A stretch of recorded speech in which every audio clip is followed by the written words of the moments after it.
But first, we're going to hear from Debbie, whose grandson was part of a startling statistic involving a huge teen trend. I'm talking about smoking what's called synthetic marijuana. Take a look. It's sold as incense. K2 and spice were things that I've never heard of before. Do you have spice? An aromatic blend, not for human consumption, with names like K2, Peppery, and Blaze It. I think that teens will try anything just to fit in with their friends. It looks like pot, and according to Fred, the effects are similar. Spice, you don't need as much to smoke, and it lasts about twice as long. I thought spice was something you burn in a bowl like a candle. I had no idea what it was. I would have never thought to talk to my grandson about spice. I've seen Dr. Phil do a lot of shows, and I never, ever in my life thought I would be talking on Dr. Phil about some teen trend. Parents are the last to know what their kids are doing or hiding or even talking about. Before Stephen joins us, let's hear what his mother, Carrie, has to say. It was around 9 o'clock at night. Stephen had a couple of buddies over. They were all outside hanging out. My husband and I told Stephen goodnight and dozed off. I was woken by Stephen yelling, a horrible yell, as if somebody was hurting him. And I went down to his room. It just wasn't a good scene. Apparently, from what the kids say, they were sitting around in his room smoking spice. He was ashen gray. He had a weak pulse. His eyes were open. I noticed he wasn't breathing. He was looking at me, but he couldn't talk. He had breathed his own vomit. I called to my husband. We're both paramedics. We came down. We put him down here on the floor, and we did CPR on him. I started the breathing. My husband was doing chest compressions. We got him back.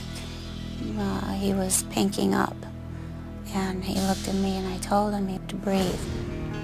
When we were able to bring him around a little and get his color back, he looked at me, and he muttered with his lips, "I love you, Mom." And it was hard. Well, I'm glad to meet the two of you, but I'm terribly sorry for the circumstance. I would have loved to have met Stephen, but you wanted to make a statement here today. You wanted to make an impact on other kids. And tell us what's on that table right there. That's my son's ashes there. So that's an urn with Stephen's ashes. Mm-hmm. Yeah. And that is where you are in your family, and his life ended, and you believe it is totally a product of smoking this K2, this synthetic marijuana. There is a substance being sold in smoke shops right now. It's called Spice, or K2. Kids are smoking it. It looks like marijuana. It's actually a fragrance, and it's an incense. And they get high off of it. They think it's okay because it's legally being sold. We have to warn our kids. Kids are dying from it. We knew he was smoking something other than weed because he was so proud he got off of weed and was using this new fake weed that was legal, so it was probably safe. We didn't know what it was. And we didn't know what it was. Yeah, so when he switched to the synthetic marijuana, he started what? He had panic attacks? Right. He started being very nervous, having trouble sleeping? Right. He had all those things. He had loss of appetite. He was sleeping a lot or wide awake a lot. I was afraid that maybe it was meth or something more serious, but I didn't really know what it was. Well, Dr. Travis Stork is here with us today, and many of you know that Dr. Travis Stork is the host of the Emmy Award-winning show, The Doctors. He is an emergency room physician. He works with all different kinds of trauma and problems. Travis, help us out here. I want parents to understand what's going on.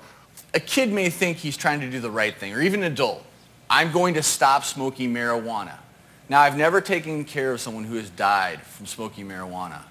So they think they're being healthy. I'm switching to synthetic marijuana. Number one, it's stronger than marijuana.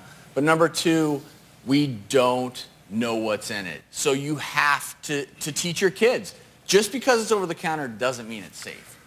Now, since her son's tragic death, Carrie feels she can't save people as a paramedic anymore. I mean, it would shake you if you try to revive and save your own son. You know, so this has ramifications that go on. Will she be able to move on? I want to talk to her about that when we come back.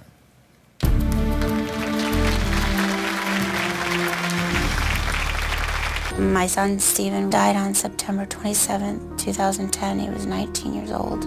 It'll never be the same. Never, never. I feel like losing Stephen paralyzed me completely, except for the fact that I have 2 other kids. My greatest fear is that I'll have a dead son and never be normal over it, be messed up forever. Well, look, and I don't know, one thing you'll not hear me say is I know how you feel. Because if you haven't lost a child, if you haven't been there, I mean, what do you, it's impossible to even think about it. But you did what you could to try to save him, and you feel like you failed, of course, but you do know what you're doing, right? I know I've done it hundreds of times on other people. I know we did everything right, but still I'm so afraid to go back to work. What if I can't react right? What if I get a call that's similar? It freaks me out so bad that I can't think right to help that person in the right manner. I don't know what to do. I'm afraid to go back to work. I feel sort of paralyzed, like I don't know if I'll be able to do it. And how long has it been since you lost Stephen? A year and 4 months. Mm-hmm. There comes a time in the grief process, there comes a time in the life process that you just have to behave your way to success. And you're not able to save everybody and everything, but you have a wonderful skill that's been given you, and you have the ability to impact people's lives. You can't put your life on hold, you know, because of this. And you've had a seizure since this occurred, right? Right. And the doctors claim that you slipped into a coma because of your stress from all of this. Right. I've had memory loss too, and so at first after the coma, when I woke up, every day I would wake up and ask my family, where's Stephen? I couldn't remember every day that he died, so they keep having to tell me every day that he died and how he died, and every day for about 2 months.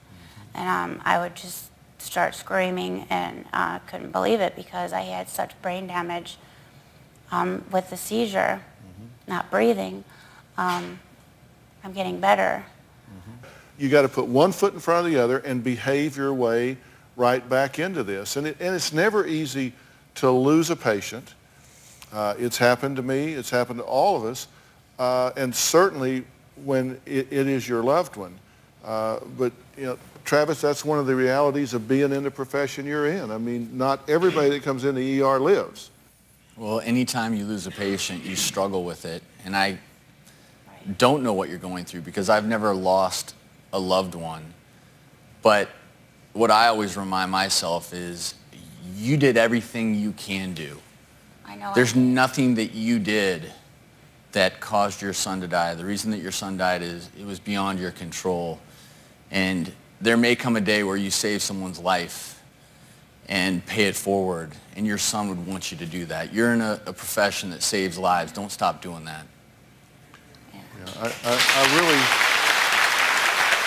really worry about that. And you know, if someone is lost because you're not there someday, you know, we just never know. But you got to give yourself, you got to require of yourself to step up and get in the game. All right, all right.